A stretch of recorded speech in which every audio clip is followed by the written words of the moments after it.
थोड़ी ना कहेगा कि तू मेरे पास में आए तो मेरे चरण की रज लेकर जा। भगवान थोड़ी ना कहेगा कि मेरे पास में आकर तू ये लेकर जा।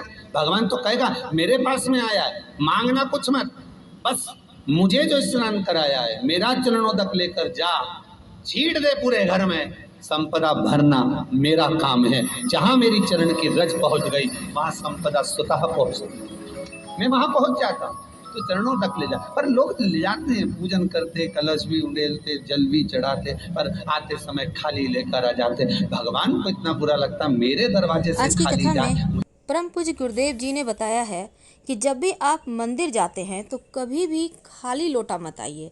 भगवान के दर से आप कुछ न कुछ लेकर आइए, क्योंकि भगवान भी चाहते हैं आपको वो कुछ दे। अब किस माध्यम से आपके घर में लक्ष्मी बरसेगी, बुरा ये लगेगा, भगवान जो की आए इच्छा है। वो भर कर चलिए जाए, कथा भले सुनते 2 हैं। बूंद पंडित लेकर जी आओ, पर से। उसमें चरणों तक थोड़ा सा लेकर अवश्य। हमारी माताएं बड़ी प्रेम से कहती हैं, आप लोगों के मन में भी ये बात जरूर होगा, जितने लोग टीवी पर कथा सुन रहे हो, फेसबुक यूट्यूब पर श्रवण कर रहे हो, आपने भी सुना होगा, घर की जो माताएं होती है, कभी भी घर का रसोई घर का बर्तन जिसमें सब्जी बनाई है, 50 लोग अगर जिम में आ रहे हैं और कह दिया आज का निमंत्रण है, 50 लोगों का पार्टी है, ये है वो है, सुहागिल है या ब्राह्मण भोज है, तो वो जो खीर का पात्र होगा, जो बर्तन होगा, जो सब्जी का पात्र होगा, माँ उसको खाली जल्दी नहीं करती है। भले उसमें सब्जी थोड़ी ना थोड़ी पड़ी रहने देगी, जब तक सब जिम कर नहीं चले जाएंगे तब तक उसमें पटक कर रखेगी। क्यों? क्योंकि उसमें उसकी बरकत है। उसी तरह जल चढ़ाने के बाद हम जब लेकर आते हैं पात्र के अंदर, ये उसमें उसकी बरकत है। गर्ग संहिता में दूसरी चीज कही, उसको भी समझ लीजिए। गर्ग संहिता में कहा गया, जब आप घर से जल लेकर जाते हो भरकर, तो ये सृष्टि की जितनी नदियां हैं, पृथ्वी पर जितनी नदियां विद्यमान हैं, जितने तालाब, जितने सरोवर, जितने कुंड, जितने विराजमान हैं, उन सारे तीर्थों का जल जब आप घर से लेकर निकलते हो तो वो तीर्थ का संपूर्ण जल आपके कलश में आ जाता है। और जब आप उस जल को शिव पर समर्पित कर देती हो और 2 बूंद चरणादक लेकर जब जाती हो, तो शिव महापुराण गर्ग संहिता पद्म पुराण कहती है वो जल साधारण नहीं रहता, वो गंगा जल बनकर तुम्हारे घर को पवित्र करने के लिए पहुंच जाता है। वो पवित्र गंगा जल बन उसको लेकर प्रवेश करता।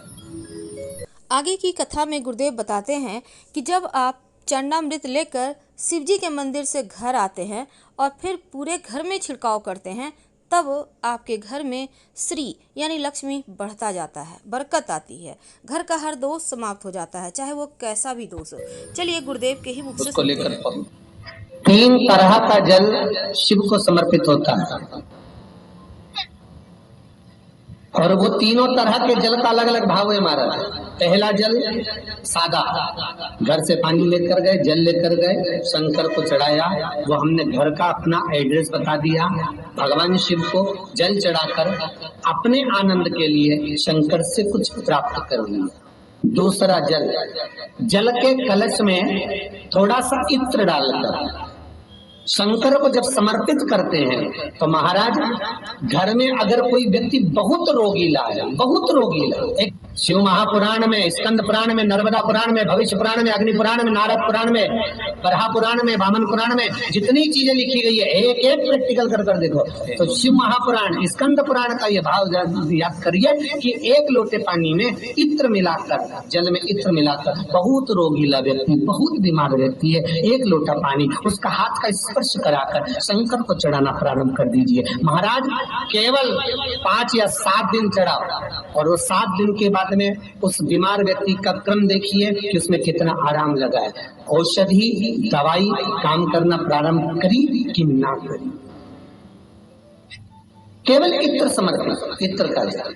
तो पहला जल सादा, दूसरा जल है इत्र का, और महाराज तीसरा जल जो शिव महापुराण के अंतर्गत कहा गया है, बेल पत्र का जल।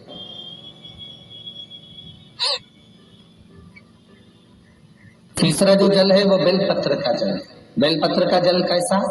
तो महाराज शिव महापुराण की कथा कहती है कि जल के पात्र में एक बेलपत्र अंदर डालकर उस जल के आगे की कथा में गुरुदेव कहते हैं कि शिव जी को जल सिर्फ आप जल अर्पित ना करके अगर एक बिलपत्र जल में डालकर अर्पित करते हैं, तब क्या होता है, क्योंकि एक बिलपत्र में ही समस्त तीर्थ के स्नान के इतना पुण्य फल शास्त्र को छिपा ले है। चलिए उन्हीं के जाकर मुख से शिव सुनते को हैं। समर्पित करना, अर्थात अपनी मन की कामना भगवान शंकर से कह देना, केवल बेलपत्र के माध्यम, बोलना नहीं है हमको, कुछ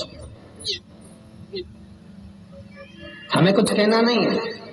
3 तरह का जल का जो व्याख्यान वर्णन किया गया, एक सादा जल जो भगवान को कहा, आपने अपना एड्रेस बता दिया, आपने अपने मन का भाव बता दिया। इत्र का जो जल चढ़ाया गया वो केवल रोग मुक्ति के लिए चढ़ाया गया। और तीसरा बेलपत्र, अगर उस जल में एक बेलपत्र भी पड़ी हुई है और वो बेलपत्र पड़ा हुआ जल आप जिस भाव से चढ़ा रहे हो, जिस कामना से चढ़ा रहे हो, शंकर वो कामना आपकी पूर्ण कर दे।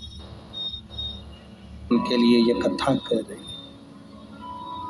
पितरों की 3 बेटियां, तीनों से गलती हो गई।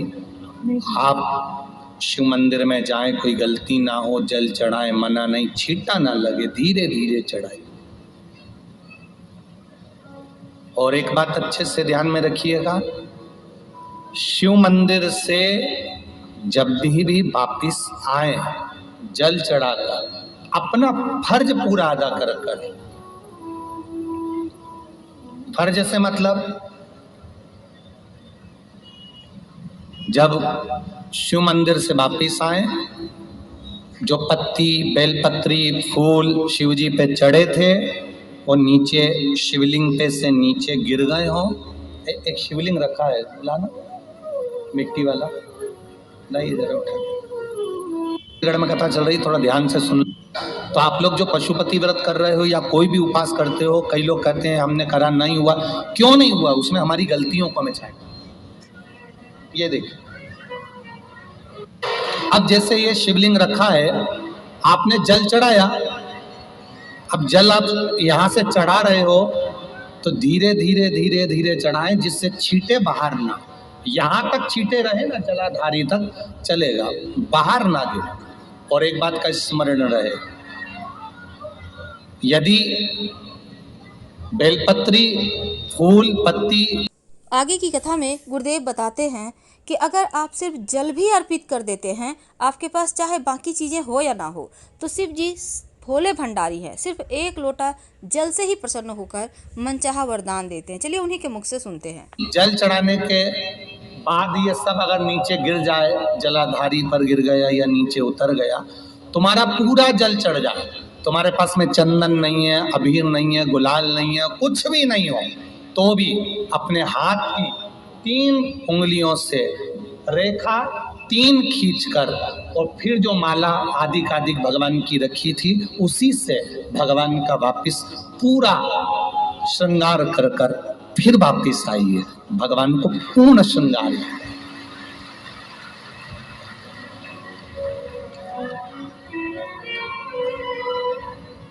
भगवान का पूर्ण श्रृंगार कर कर आइए। कई लोग जल चढ़ाने के बाद में भगवान का जो फूल पत्ती नीचे रखी रहती है, आप, हम ये नहीं कह रहे कि आप अपने घर से लेकर जाओ, आपके पास में कुछ नहीं, 1 लोटा जल चढ़ाओ।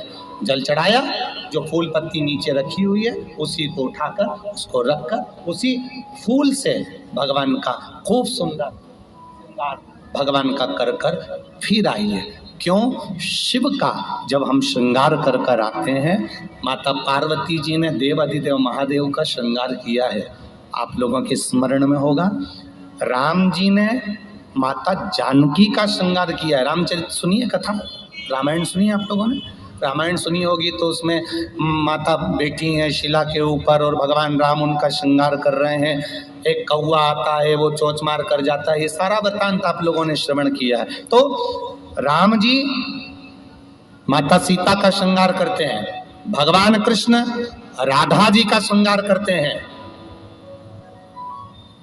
केवल एक देव अधिदेव महादेव की कथा ऐसी है जिसमें पार्वती जी शिव जी का श्रृंगार करती हैं। शिव का श्रृंगार किस लिए? क्यों? कहा जल चढ़ाने के बाद वहीं पर पड़ी हुई पत्ती से, फूल से, जो चढ़े हुए फूल हैं, चढ़ी हुई पत्ती है, चढ़ा हुआ निर्माल्य है, जो भी शिव जी का है, उसी को धोकर वापिस भगवान का श्रृंगार कर कर आना चाहिए। किस लिए कि हे भोलेनाथ, जब मैं इस संसार सागर से जाऊं अखंड सुहाग लेकर पूरी श्रृंगार कर कर। तो शिव जी की पूजा में कुछ खास चीज़ें होती है, खासकर उनके श्रृंगार का बहुत महत्व है। तो श्रृंगार क्यों करना चाहिए, उनका क्या फल होता है, आज की कथा में गुरुदेव ने विस्तार से बताया है। चलिए उन्हीं के मुख से सुनते हैं। इस धाम से जाओ, ऐसी कृपा में जो पड़ा हो,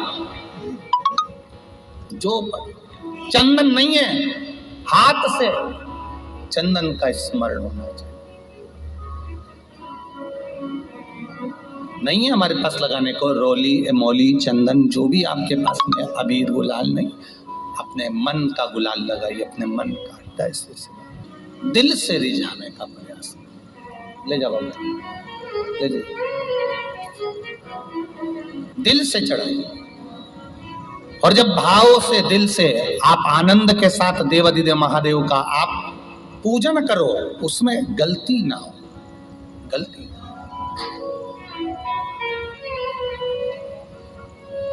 देखिए, पितरों की 3 बेटियों को श्राप लग गया। श्राप क्या लगा? तुम्हें पृथ्वी पर जाना पड़ेगा, मृत्यु लोक में जाना पड़ेगा, और तुम्हें मृत्यु लोक में जन्म लेना पड़ेगा। मृत्यु लोक में जाना पड़ेगा और तुम्हें जन्म लेना पड़ेगा। अब दुख आ गया।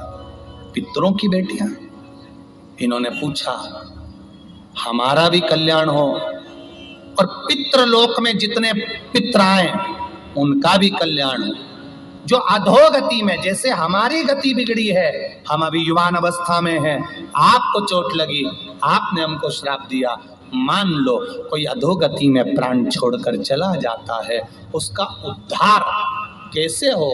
सनकादि ऋषि से पूछ रही, आप कृपा करें। हम आपसे विदा लेते हैं।